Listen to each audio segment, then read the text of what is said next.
Ok, aujourd'hui je vais vous parler de 3 mots en anglais qui commencent par les lettres CA. Pas parce que ce sont 3 mots de la même famille, ou alors que CA c'est un préfixe courant en anglais, non, juste parce que ce sont 3 mots marrants à prononcer. Ce sont les mots caveat, cahoots et caboose. Et commençons par celui qui est honnêtement le moins marrant à prononcer, caveat. Et déjà vous savez que c'est un mot bizarre parce que toutes les syllabes ont un son fort. Caveat. Caveat. Et ça c'est parce que c'est un mot qui vient directement du latin. Caveat en latin ça veut dire littéralement laisser les personnes faire attention. Donc, a caveat en anglais c'est un avertissement, une mise en garde. Par exemple, je peux vous dire que l'épisode de Zedon de demain, il est intéressant mais il y a un caveat. Il y a un problème, il faut que je vous prévienne. L'épisode est intéressant mais le caveat c'est que malheureusement on parlera beaucoup d'accentuation. Donc voilà, caveat c'est un avertissement.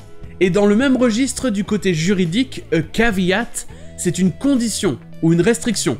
Et personnellement j'ai plus l'impression que c'est ce sens-là que je croise le plus souvent. Et des fois, c'est dur de savoir si c'est donc une condition ou un avertissement. Et je vous en parle parce que même si je le croise très rarement dans les films, en ce moment, dans les vidéos YouTube et dans les infos en anglais, je le croise très souvent. A caveat. We'll make good on the offer. You're free to go, Mr. Trent. With some caveats. Caveats. You'll be on the register.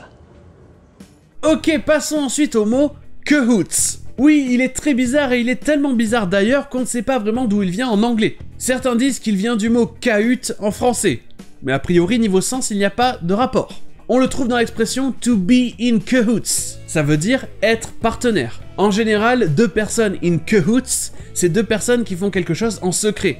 Personne ne sait qu'ils font équipe. Comme vous pouvez l'entendre, le A ici se prononce E. Cahoots. Cahoots. Et d'ailleurs, comme ça veut dire être partenaire, certains pensent que ça vient du mot cohort. Une cohorte, un groupe de gens, des personnes complices. Maybe there's a team at work. Sleeping giant in cahoots with the minister and den off there. Et enfin, voyons un autre mot avec les 2 mêmes sons de syllabes que cahoots, caboose. Imaginez un train avec plein de wagons. Eh bien, le caboose, ce sera le dernier wagon.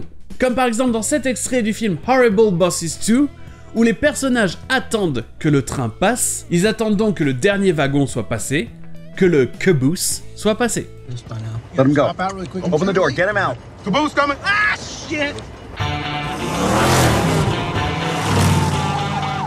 Mais vous allez me dire, oui c'est marrant à prononcer, caboose, mais c'est ultra spécifique. En effet, mais familièrement c'est un peu plus courant que ce que je vous ai dit. A caboose c'est aussi le nom pour un cul, un derrière, un postérieur. Ou pour rester sur la métaphore ferroviaire, un arrière-train. A caboose. Sexy train is leaving the station. Check out this caboose. Later, sluts. Et sur ce je vous dis, à demain.